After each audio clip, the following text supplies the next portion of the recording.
Chairman PTI के लिए कोई अच्छी खबर आ सकती है इंतखाबात से पहले? ये तो मुझे नहीं पता कि उनके लिए कोई अच्छी खबर आ सकती है, लेकिन मियां जावेद लतीफ़ चूँकि नवाज शरीफ कैंप के ज़्यादा करीब हैं, क्योंकि वहाँ कोई माने ना माने दो कैंप्स मौजूद हैं, एक मेरे छोटे कायद का, एक बड़े कायद का। वो मसालत पसंद है छोटे कायद के साथ जो लोग हैं, और ये ज़ाहिर है मार धाड़ वाले हैं, इनको ज़रा एक्शन फिल्में, थ्रिलर ज़्यादा पसंद है। जब मियां जावेद लतीफ़ इस तरह की गुफ्तगू करते हैं तो मुझे तशवीश हो जाती है। वो जो आप बात कर रही थी ना कि हम मुसलसल ये बात कर रहे थे कि जी वो फील्ड सेट कर दी गई नवाज शरीफ साहब के लिए, वो बिल्कुल ऐसी नज़र आ रहा था। लेकिन वो आपको पता ना, इंडिया ने 2 मैचेस में क्या किया है, वो पिचेस एक पिच नहीं ना होती, वो एक पूरा स्क्वायर होता है दरमियान में ना उसके मैदान के, उसमें कुछ 6-8 पिचेस होती हैं और उसमें से डिसाइड करना होता है आज किस पिच पे खेलना है। तो वो जो इनिशियल पिच नजर आ रही थी वो बिल्कुल बैटिंग पिच नजर आ रही थी कि बस आएंगे और जो सा मर्जी आप बॉलर लगा दें उठा के, हर बॉल को 6 मारेंगे और ग्राउंड से बाहर फेंक देंगे या क्राउड में फेंक देंगे। अब कुछ लगता है कि जाहिर पिच थोड़ी उसमें दूसरी पिच पे खिलाने की कोशिश हो रही, जैसे इंडिया ने किया ना पाकिस्तान के मैच में और सेमीफाइनल में उन्होंने किया कि पिच 6 पे खेलना था, कल वो 5 पे खेल लिया उन्होंने, क्योंकि वो उन्हें ज्यादा सूट कर रही थी। तो मियां जावेद लतीफ़ की जो तशवीश है ना, उसमें मुझे ऐसे लग रहा है कि शायद उनको ये खदशा पैदा हो गया कि कहीं दूसरी पिच पे ना खिला दिया जाए मैच, वो तो मारे जाएंगे बिल्कुल अगर दूसरी पिच पे आ गया। वो जो बात हो रही है, देखिए चौधरी परवेज इलाही को इतने अरसे से कैद रखा हुआ है और जिसने ये काम किया हुआ है ना, वो उसने बड़ा जुल्म किया हुआ है ओवरऑल इस मुल्क के साथ। मतलब इस तरह की सेन वॉइसेस को खुले रहना चाहिए कि वो बात करते। परवेज इलाही साहब ने कभी इस तरह, जैसे शेख रशीद साहब का हम हवाला देते हैं कि जला दो, गिरा दो, मार दो, तोड़ दो, वो इस तरह की सियासत ना उस शख्स ने कभी की है ना वो करेगा। और ये भी मतलब क्रेडिट परवेज इलाही का है ना कि वो कुछ सोच सकता था कि परवेज इलाही एस्टेब्लिशमेंट के खिलाफ इमरान खान के साथ खड़ा हो जाएगा, वो शख्स खड़ा है आज, तो ये मतलब क्रेडिट है ना, ये बहुत बड़ी बात है। जब जावेद लतीफ ये बात कर रहे हैं ना कि दोनों के मुकदमात का फैसला पहले हो जाना चाहिए और मेन पॉइंट के विकेट के दोनों तरफ खेल रहे हैं इमरान खान, अब बज़ाहिर तो ये मतलब ऐसी बात है कि ये कैसे पॉसिबल है यार, एक बंदा जेल में बैठा हुआ है, वो विकेट के दोनों कैसे खेल सकता है कि मतलब अभी वो पवेलियन में बैठा हुआ है और वो कह रहे हैं जी उसने खेलना शुरू कर दिया। इसका मतलब ये है कि ये खदशा कहीं पीएमएलएन के उस ग्रुप को भी होना शुरू हो गया है कि कहीं ऐसा ना हो, क्योंकि यहाँ सूरत हाल बदलते देर नहीं लगती। एक स्पेल, एक सेशन चेंज कर देता है सारे मैच की सिचुएशन को। तो वो खदशा अब ये है कि अभी तक चूंकि वो कायद के भी मुकदमात तो मौजूद है, जमानत ही है ना अभी, कि वो खत्म हो जाए उससे पहले, और कहीं ये ना हो कि कहीं उसको चेयरमैन पीटीआई को भी इजाजत मिल जाए कि कहीं आके इतनी इजाजत मिल जाए कि वो अपने कैंडिडेट्स खड़े कर दें, और एक दफा कैंडिडेट्स खड़े हो गए तो फिर यकीन करें जो चौधरी परवेज इलाही ने आज बात की है, यकीनन मुझे भी खदशा यही है कि इतने वोट पड़ेंगे कि आपको शायद तारीख में कभी नहीं पड़ेंगे। ये खदशा मतलब जावेद लतीफ की गुफ्तगू से मुझे ज्यादा महसूस हो रहा है। सही। फैसल साहब, आपको लगता है चेयरमैन पीटीआई विकेट के दोनों तरफ खेल रहे हैं, जावेद लतीफ साहब कह रहे हैं, और जिस तरह आयाज साहब कह रहे हैं कि पिच बदल भी सकती है, हालात चेंज भी हो सकते हैं, और आपको लगता है कि ये हालात फेवर में जा सकते हैं चेयरमैन पीटीआई की? क्योंकि अभी तक तो लग रहा है नून लीग की फेवर में है सब कुछ। देखिए, ये जो इमरान खान साहब हो गए, नवाज शरीफ साहब हो गए, इनको जो सजाएं मिलती है ना, उसका ताल्लुक इनके जराइम से नहीं होता, वो ताल्लुक उस वक्त के हालात वाक़यात से होता है। अगर नवाज शरीफ साहब को अगर माजी में जो सज़ा मिली थी उसका मकसद ये नहीं था उन्होंने जुर्म किया था या नहीं किया था, उस वक्त उनको सज़ा देनी थी, वो सज़ा उनको जो है वो दे दी गई। इस वक्त जो इमरान खान साहब के साथ सूरत हाल है, हालात वाक़यात है कि उनको जेल में रखना है, उनको जेल में रखा गया है। जब ये फैसला हो जाएगा सज़ा देनी है, बिल्कुल ही फाइनल राउंड है, तो सज़ा भी उनको मिल जाएगी। जब ये फैसला हो जाएगा कि सज़ा नहीं देनी है, बाहर लाना है, बाहर भी वो आ जाएंगे। जब ये तय हो जाएगा कि नवाज शरीफ साहब को अंदर करना है, अंदर चले जाएंगे, कोई मसला थोड़ी है। ये सिस्टम है, और इसमें कोई ऐसी कोई हैरानकुन बात नहीं है। उठा लें पाकिस्तान की 10 साल 15 साल 20 साल 25 साल यही चल रहा है इस मुल्क के अंदर, यही जो है चलता रहेगा, इसने रुकना नहीं है। हमारा कहना ये है जो वो पिच के दोनों पिच के दोनों तरफ खेल रहे हैं, एक तरफ खेल रहे हैं, उनको जो सजा या अदालती फैसले इलेक्शन से पहले होने चाहिए, ये नहीं होने चाहिए। इससे ज्यादा जो अहम तरीन बात है वो ये है कि अगर इमरान खान साहब को सजा देनी है जरूर दें, लेकिन इलेक्शन में तमाम जमातों को हिस्सा लेने की मुकम्मल आज़ादी होनी चाहिए। ठीक ठीक। इलेक्शन में वोटर को अपने वोट के इस्तेमाल की आज़ादी होनी चाहिए।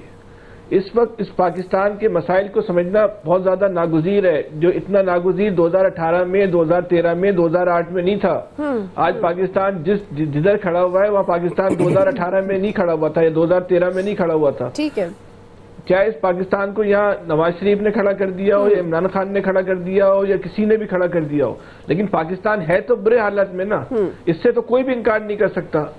शायद इस प्रोग्राम में बैठे हुए किसी भी फर्द को इस बात से इख्तिलाफ नहीं होगा जिस कंडीशन में पाकिस्तान है, वो कभी माजी में इतनी खतरनाक सूरत में पाकिस्तान था। अब इस पाकिस्तान को इस बहरान से निकालना कैसे?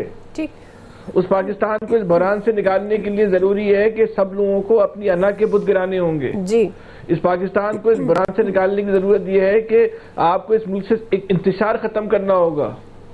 लोगों के का जो जहनी इस्तराब है, वो जहनी इस्तराब खत्म करना होगा। ठीक। उस जहनी इस्तराब को खत्म करने के लिए, इंतशार को खत्म करने के लिए आपको अगर गैर मकबूल फैसले करने, कोई सख्त फैसले करने, कुछ आउट ऑफ बॉक्स फैसले करने तो करने पड़ेंगे। ये वक्त का तकाजा है। पाकिस्तान की सलामती से ज्यादा कोई चीज अहमियत की हामिल नहीं, कोई भी चीज, चाहे वो किसी किताब में लिखी भी कोई तहरीर है या किसी अदालत का कोई कानून है, ये सबसे अहमियत की जो चीज है वो पाकिस्तान है।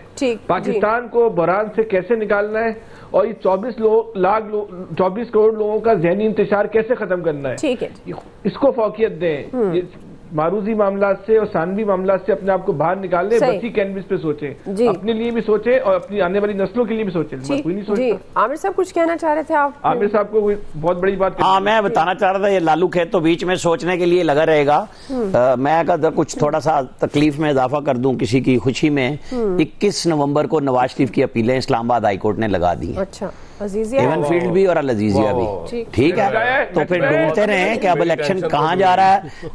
विकेट के दोनों तरफ खेलना है या तीनों तरफ खेलना है, पिच बदल रही है या नहीं बदल रही है, अब हम देखेंगे, मजा नया आएगा। सही।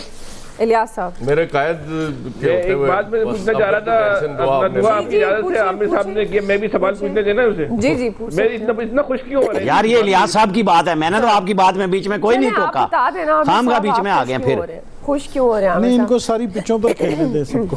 नहीं, सवाल तो कर लेने दें उसे। वो कह रहे हैं कि आप इतने खुश क्यों हो रहे हैं, यही तो सवाल है उनका।